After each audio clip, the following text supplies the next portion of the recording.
तो आज की वीडियो में बात करेंगे मेरे ट्रेनिंग एक्सपीरियंस कि 3 महीने में क्या से क्या देखने को मिला जब मैं यहाँ पे आया था और अब तक क्या-क्या हुआ।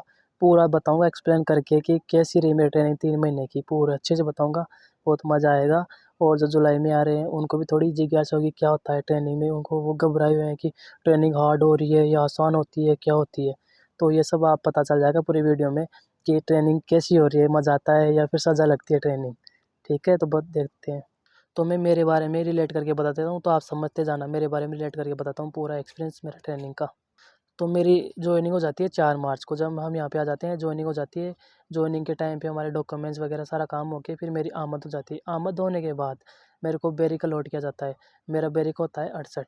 उस बैरिक में हमें रूम मिल जाता है। हम 30 लड़के होते हैं एक बैरिक में और हम सब एक साथ हो जाते हैं। फिर दूसरे दिन हमारा बैरिक दोबारा चेंज होता है। बैरिक चेंज इसलिए होता है फिर हमारी प्लाटून बनाई जाती है एक साथ, सबको इकट्ठा करके बिठाया जाता है। फिर हाइट के अकॉर्डिंग सबको खड़ा किया जाता है।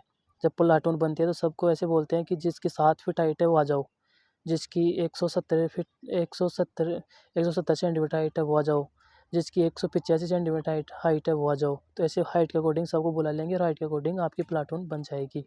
तो जो मेरे दोस्त आ रहे हैं जुलाई में, तो उनको बता दूँ, जो अब वो चाहते हैं कि मैं मेरे दोस्त के साथ ही रहूँ प्लाटून में या मेरे दोस्त के साथ ही ट्रेनिंग करूँ, तो उनको आइडिया यही है वो एक साथ रहे, दोनों दोनों एक साथ रहे। और जब भी वो बुलाए ना वहाँ पे कि 172 सेंटीमीटर हाइट वाले आ जाओ, तो दोनों दोस्त एक साथ चले जाएंगे और वो एक बैरिक में आ जाएंगे। और जब भी नाम वगैरह सिग्नेचर, जहाँ भी सिग्नेचर होते हैं ना, तो दोनों एक साथ ही साइन करें, तो वो दोनों पास पास में रहेंगे हमेशा पूरी ट्रेनिंग में। यही एक तरीका है। और जिसकी हाइट कम है और एक दोस्त की ज़्यादा और एक की कम है, तो वो थोड़े यानी कि मोटी हील वाले जूते पहन लेना, ताकि हाइट थोड़ी दिखे और फिर हाइट के अकॉर्डिंग आपकी प्लाटून बन जाएगी। फिर दूसरे दिन आपको बोला जाए कि जो लड़के हैं वो अपनी गंजी करवा लो। लड़कों को गंजी करने के लिए बोलेंगे कि आप गंजे हो जाओ, दाढ़ी उढ़ी बना लो। और ऐसे आपको उस दिन पूरी प्रोसेस बताई जाती है। हमें इनकी पूरी प्रोसेस बताएगी। आपकी 10 महीने की ट्रेनिंग है, तो 10 महीने की ट्रेनिंग आपको कैसे क्या होगा, कितने पेपर लगेंगे, कब एग्ज़ाम होगी, फिजिकल में क्या होगा, यानी कि पूरी ट्रेनिंग में आपको कैसे क्या टाइम रहेगा, पूरा टाइम शेड्यूल बता देते हैं। तो फिर हमें सब कुछ पता होता है कि वो हमारे बैरिक्स में भेज देते हैं और सब गंजे-वंजे हो जाते हैं और ऐसे ट्रेनिंग स्टार्ट हो जाती है। फिर हमें सावधान विश्राम से शुरुआत होती है पीटी पीरियड की। और ऐसे सिलसिला शुरुआत में रनिंग 2-3 किलोमीटर से हमारा बेसिक धीरे-धीरे मजबूत किया जाता है। तो ऐसे धीरे-धीरे एक-एक चीज़ हम सीखते जाते हैं। जैसे पीटी में शरीर की ताकत बढ़ा रहे हैं, परेड में एक साथ यानी कि सब कुछ आप सीख जाओगे। और एक चीज़ और होती है, जब आप शुरुआत में आओगे ना यहाँ पे, तो जब यहाँ पे पीटी पीरियड होगी तो आपको 1-2 करवाएँगे तो थोड़ा कन्फ्यूज़ हो जाओगे कि क्या करना है, कैसे करना है, मेरे तो समझ में नहीं आ रहा है। थोड़े-से घबराहट रहेगी।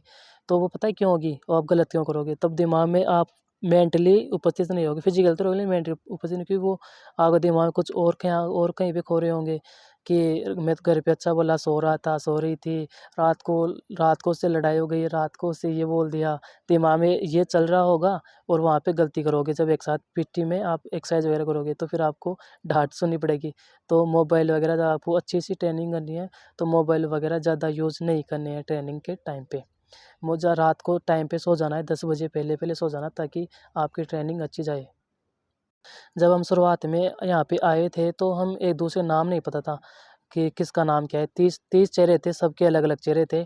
कोई किस देश से आए, कोई किस राज्य से आया है, कोई किस राज्य से आया है, कोई किस ज़िले से आया है, कोई किस ज़िले से आया है। तो 1-2 दोस्त ही मिलते हैं जिनसे हमारी ट्रेनिंग बैठती है शुरुआत में। तो फिर ऐसे हम एक-दूसरे का नाम नहीं जानते, फिर धीरे-धीरे 10-15 दिन में हम एक-दूसरे को जानने लगते हैं, एक-दूसरे का नाम पहचानने लगते हैं। फिर ऐसे धीरे-धीरे दोस्ती बढ़ जाती है। लेकिन आपको शुरुआत में 1 महीने में थोड़ी प्रॉब्लम्स आएगी। 1 महीने में आपकी जो आदतें बिगड़ी हुई है ना, घर पे रील्स वगैरह देखते हो, रात को लेट नाइट तक सोते हो, लेट लेट सुबह उठते हो, तो ये जो आपकी आदत बिगड़ चुकी है, तो ये सब सुधरने में थोड़ा टाइम लगेगा। तो 1 महीने में सब आपका धीरे-धीरे थोड़ा ज़ोर आएगा। शुरुआत में 1 महीने में ज़ोर आएगा, फिर 2 महीने, 3 महीने दूसरा तीसरा महीना स्टार्ट हुआ तो वो तुरंत जाने लगेंगे। जैसे जफ़ा-जफ़ी जाने लगेंगे, वो दिन पता ही नहीं चलेगा कि सब ट्रेनिंग यानी कि आसान लगने लग जाएगी, क्योंकि बाद में आपका टाइम मैनेजमेंट हो जाएगा।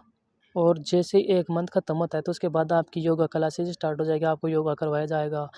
और कल्चरल प्रोग्राम में कोई लड़का हँसाएगा, कोई डांस करेगा, कोई कॉमेडी करेगा, तो ऐसे भी मौके मिलेंगे आपको। तो वो सब में भी आपको मज़ा आएगा, तो आपको ऐसे ज़्यादा वो नहीं लगेगी ट्रेनिंग हार्ड, तो उससे मज़ा भी आएगा आपको। कल्चरल प्रोग्राम होंगे, योगा होंगे और हफ्ते में 1 बार खेल का पीरियड भी आएगा, तो खेलने का भी मौका मिलेगा आपको। खेल में वॉलीबॉल हो गया, बास्केटबॉल हो गया, बैडमिंटन हो गया, ये सब, रस्साकशी हो गई, ये सब गेम खेलने को मिलेंगे आपको। अगर आप चाहते हो कि ट्रेनिंग अच्छी चाहिए हमारी, तो मोबाइल फ़ोन जितना कम हो सके उतना यूज़ करना, जितना कम हो सके उतना ही कम यूज़ करना मोबाइल फ़ोन।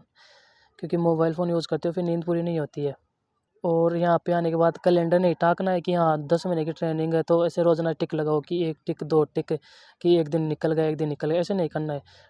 कैलेंडर तो देखना नहीं है, दिन वार कुछ ये आपको पता नहीं होना चाहिए कि आज कितनी तारीख है, कौन-सा वार है। तब आपकी ट्रेनिंग पर 10 महीने कब निकल जाएँगे पता ही नहीं चलेगा। अगर आपने कैलेंडर देख लिया और बार-बार कैलेंडर देखोगे तो आपको ट्रेनिंग मुश्किल लगेगी।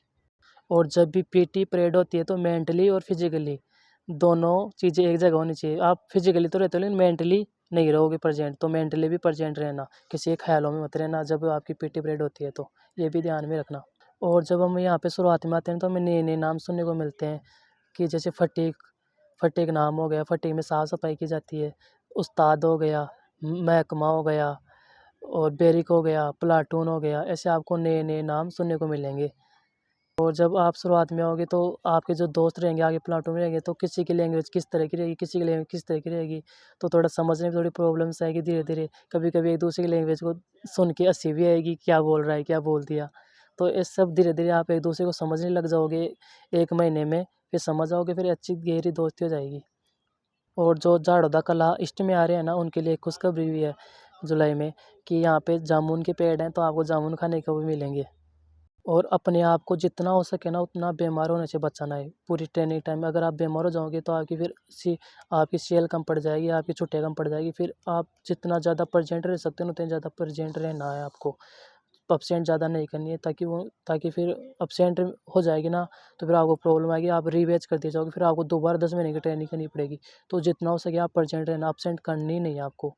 आपको 100% रखनी है अपनी आज कोशिश करना 100% क्योंकि आपको महीने में 1 छुट्टी 2 छुट्टी मिल जाएगी।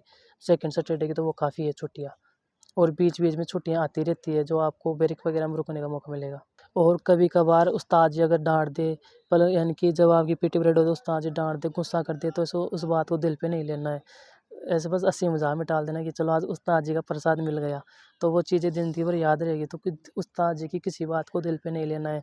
आपके ब्रेक में, आपके प्लाटून में जो दोस्त लोग रहेंगे साथ में, तो उनसे भी ऐसे लड़ाई झगड़ा नहीं करना है, उनके साथ भी अच्छी बॉन्डिंग बना के रखनी है कई बार, लेकिन आप अच्छे से रहोगे मेरे को पता है। और ऐसे एक पेज लिख लेना सबके सब मिला के, उसमें सबके जन्मदिन की डेट लिख लेना, जन्मदिन की डेट कि हाँ इसका जन्मदिन इस तारीख को आएगा और सब ऐसे फिर सबका जन्मदिन सेलिब्रेट करना। इससे आपकी ट्रेनिंग बहुत ही अच्छी और स्मूथली जाएगी। जिसका भी बर्थडे आए ना उस दिन सेलिब्रेट करना। सब पूरी प्लाटून से 30 बनते हैं तो 50-50 रुपये सब इकट्ठे करो और सब सेलिब्रेट करो। ऐसे नहीं उसी के पैसे लगा दो सारे, सब इकट्ठे करो, सबके जन्मदिन में सब पैसे देंगे 50-50 और सब ऐसे सेलिब्रेट करने हैं जैसे हम भी करते हैं, बहुत मज़ा आता है। और ऐसे आपको मज़ा आने लग जाएगा धीरे-धीरे ट्रेनिंग का। शुरुआत का 1 महीना निकालना है, फिर तो आपको पता ही नहीं चलेगा टाइमिंग का कि कब निकल गई। और ट्रेनिंग टाइम में खाने-पीने का अच्छे से ध्यान देना है, अच्छे से खाना-पीना है। फल फ्रूट, जूस वगैरह दबा के पीना है क्योंकि जो आप खाओगे ना वही आपको शरीर को लगेगा। और अच्छी पर्सनैलिटी होनी चाहिए पुलिस वाले की, तो अच्छे दिखना चाहिए पुलिस वाले होने चाहिए मतलब नहीं पुलिस वाले दिखने भी चाहिए पब्लिक को, कि पुलिस वाला है, दिखना भी चाहिए। मैं ही नहीं दिखता अभी, तो मैं भी खाने-पीने पे काम कर रहा हूँ तो बन जाएँगे धीरे-धीरे वो भी। तो वीडियो आपको बहुत अच्छी लगी हुई तो वीडियो के साथ आपको क्या करना है, लाइक, कमेंट, शेयर, सब्सक्राइब जो करना है वो सब कर दो। ठीक है, मैं इतना ही बताऊँगा, ज़्यादा वीडियो लंबी हो जाएगी। और आपको वीडियो कैसी लगी ज़रूर बताना। और जो मेरे दोस्त लोग अभी अभी पढ़ाई कर रहे हैं या आगे आएँगे तो उनको ऑल द बेस्ट, मेहनत करते रहो यार। और जो जुलाई में आ रहे हैं उनको भी वेलकम, जल्दी से आ जाओ।